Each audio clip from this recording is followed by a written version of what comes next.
Yes, it's time to draw. Today we're drawing Encanto. Welcome to the class. Being more specific, today we're going to analyze how Disney characters are drawn. The goal of this channel is to help you learn and grow as an artist, showing you step-by-step processes. Of course, I want to give this information to as many people who, like you, want to learn about the beautiful art of illustration. So please help me spread the word so more people can benefit from this content. If you like Disney characters and you would like to learn how to draw them, I think you're in the right video. Take your pencil and get ready to follow the instructions. Let's go!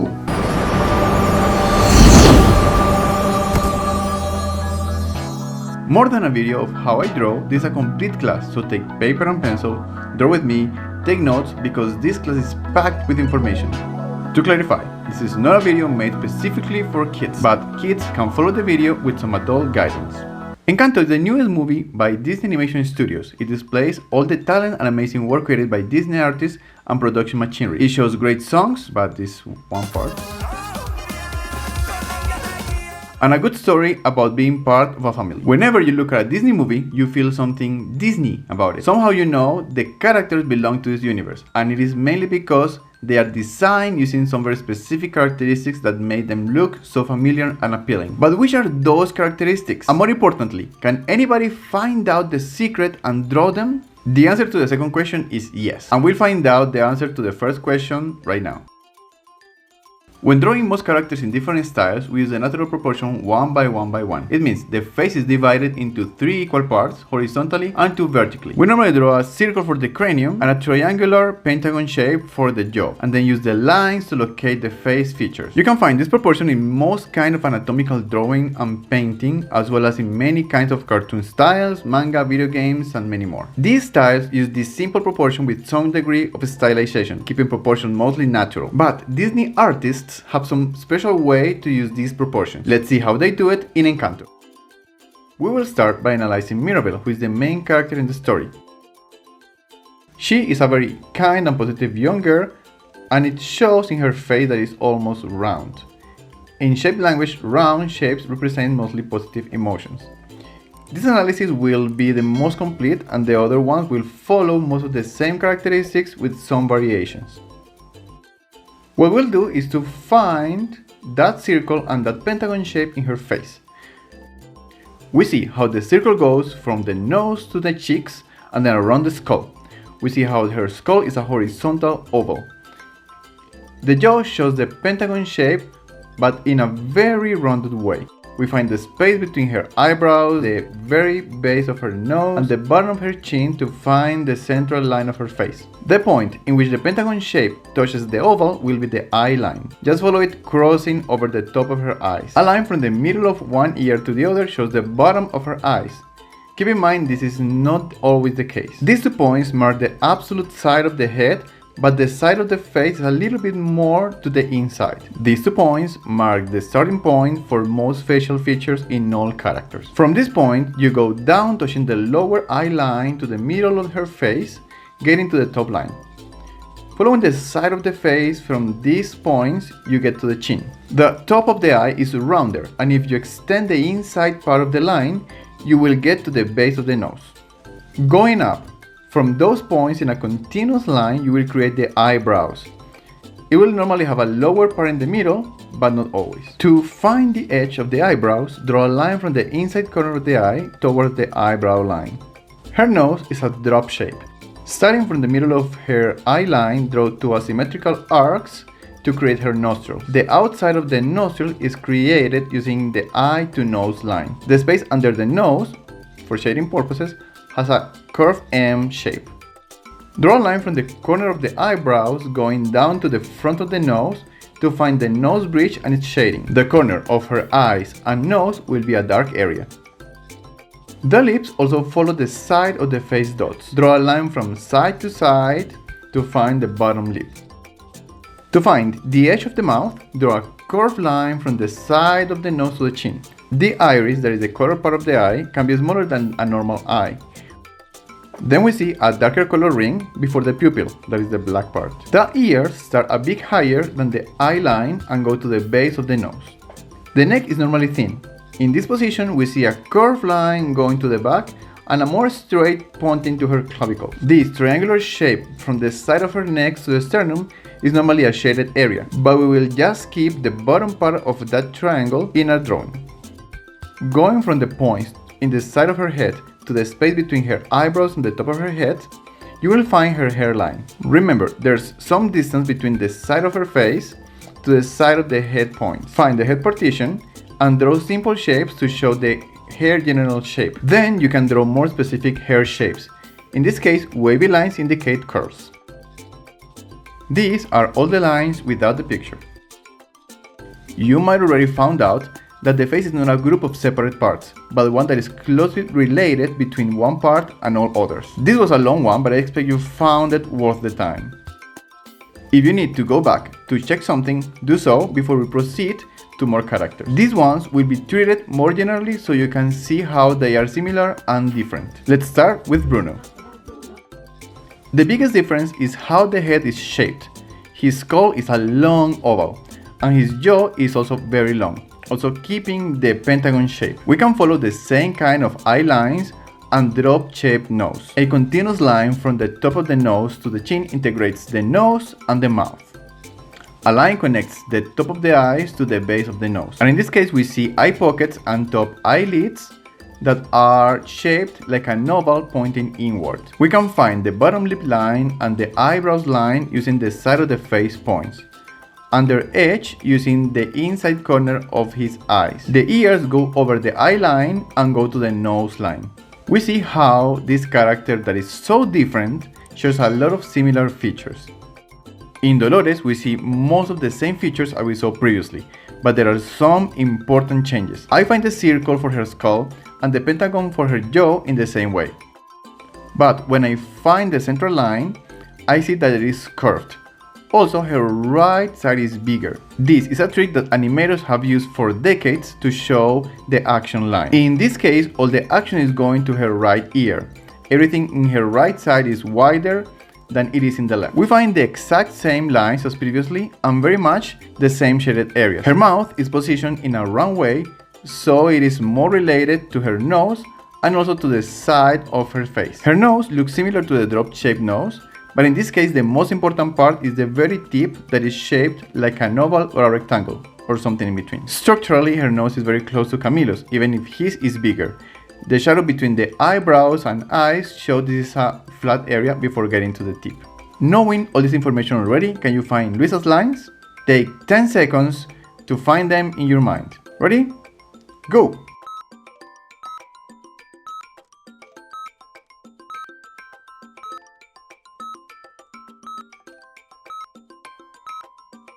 Do you find them? In Luisa's face, we can find the same basic relationships. The base of her nose and cheeks give us the skull circle, also using the hair partition. Her whole face is very angular, kind of shaped like a hexagon. But apart from this, we can find the middle of her face where the hexagon and the circle intersect. And again, this is the eye line. Her eyes are different because they are pointing downwards, but we can use our lines to find the relationship. In this case, the line doesn't go up to the middle, but it's a continuous line from eye to eye. The rest of the eyes are shaped just like the other kinds, also connecting to the base of the nose. Her eyebrows are very close to the eye line. And again, the mouth follows the face line, with the top lip in an opposite direction. Her nose is shaped like a hook. It almost flows directly from her forehead all the way to the tip. This looks very similar to what we see in another Disney character. Mr. Incredible is also a very strong character and they have things in common. Structurally, Luisa is more similar to Isabela, especially in the eye-nose area. Can you find Isabela's lines? Just to complete some ideas, her cheeks also connect to the side of her nose. Do you find this in any other character? Let me know in the comments. We can do the same exercise to all characters, from the youngest to the oldest. Here is the example of Peppa, who is already 50, or even Abuela Alma. Something we have learned so far about these characters is that they are very much like what we can see in normal people, but with a lot of variation. If we compare Mirabel's face to Bruno's, we see their structure is the same, but Mirabel's face is more horizontal, and Bruno's is more vertical. We can also see how faces in Disney characters are very dynamic. Faces are another actor, and they can represent a lot in the character's personality, like Luisa and how her straight lines, broad jaw and neck show her strength. Taking into account that a normal human adult face has a 1 by 1 by 1 ratio, we see that in these characters the ratio varies a lot, with only Isabela, Alma and Bruno, some of the oldest characters, having this 1 by 1 by 1 natural ratio. In most characters we see how the last number is less than 1, so it means that her jaw is smaller than an adult face, more similar to what is expected for a baby face. In other cases, like in Luisa, Isabela and Camilo, we see how the first number is more than 1 and the second number is less than 1. This means a bigger forehead and a smaller area for the eyes. Packs all the face closer together, possibly to give these characters a more intense appearance. Now we're going to take a closer look at the face features, especially how eyes and noses are shaped in the different characters. Most times, eyes in these characters are round, a circle or an oval, but we see how they are not just an oval. Eyes are divided into their upper and lower eyelid. The upper eyelid is rounder, like an arc, while the lower eyelid is flatter, barely a curved line. The corner closer to the nose is lower than the one to the outside of the face. The distance between the lower part of the eye to the base of the nose is the same as the eye height. This proportion may vary from character to character. Her nose is shaped like a drop, using the corner of the eye to find the nostrils. And her mouth, like in most Disney characters, is very simple, a bit more than 4 curved lines. This is how this kind of nose looks from the side. It is a very traditional kind of Disney or cartoon nose. Bruno's eyes are rounder, but they are also grouped with the upper lids and the eye pockets to create an oval pointing a bit inwards. His nose is also a drop shape, and the distance to the base of his nose is the same height of the eyes if we take all the elements in them. If we compare just the eye, the distance is a lot bigger. His mouth again is very simple. Dolores' eyes are oval, but we can also find the upper eyelid arc and the almost flat lower eyelid, as well as the difference in height between the inside and the outside parts. In her nose, we will focus mainly on the tip. We draw a square oval and then the asymmetrical arc to create the nostril. Here the bridge is almost inexistent, but the tip is very visible. From the side, her nose will create a sharp curve coming out of the face. The distance from the base of the nose to the base of the eye is equal to the eye height. Her mouth is rounder, so we see the same simple lines in a more curved configuration. Camilo has a very broad nose tip with big and far apart nostrils. The central part in his nose is very important. His eyes are more like a long oval, but they have the same shape of a top arc and a lower almost flat curve. Higher outside and lower inside. Like in Dolores, the bridge in his nose is very flat and has a very short transition to the tip, looking something like this, which is a very traditional cartoon nose.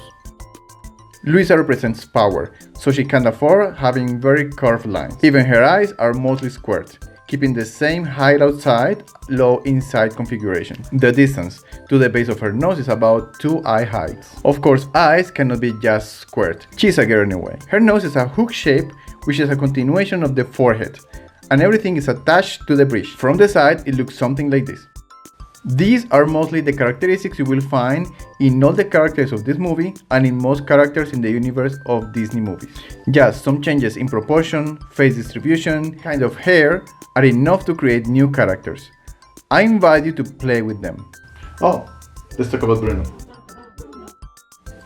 To end this video, I want to use what I learned from this analysis in drawing a picture.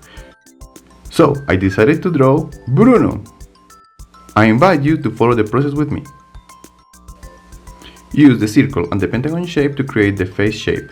Then use all the lines coming from the side of his face to create his face features. Remembering his drop-shaped nose and all the eye elements shaped like an oval.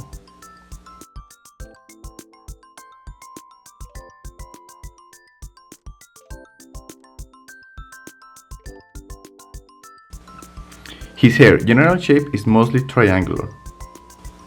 Now everything is defined, so you can work over the draft to improve the drawing line, such as the top and the bottom eyelids, the correct nose shape and curls, or even some wrinkles. I decided to use a black color pencil.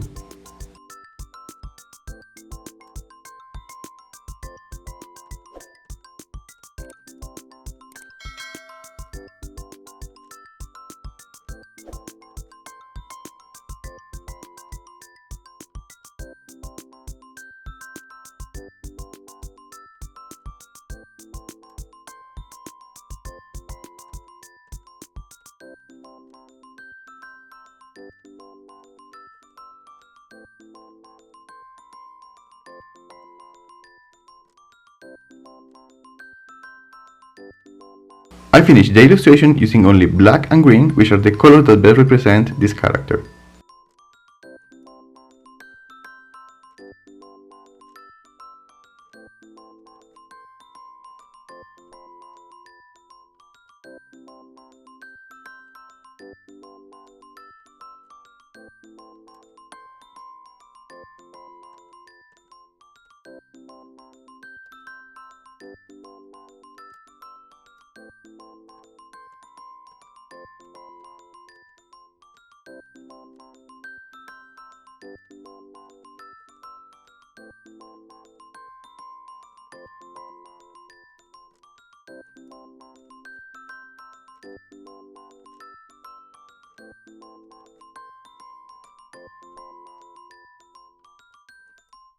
This is my finished picture. If you like this content and you would like to learn how to draw other characters from movies or series, let me know in the comments. Remember to like this video, subscribe, and help me spread the word! Well, share if you can. Adios.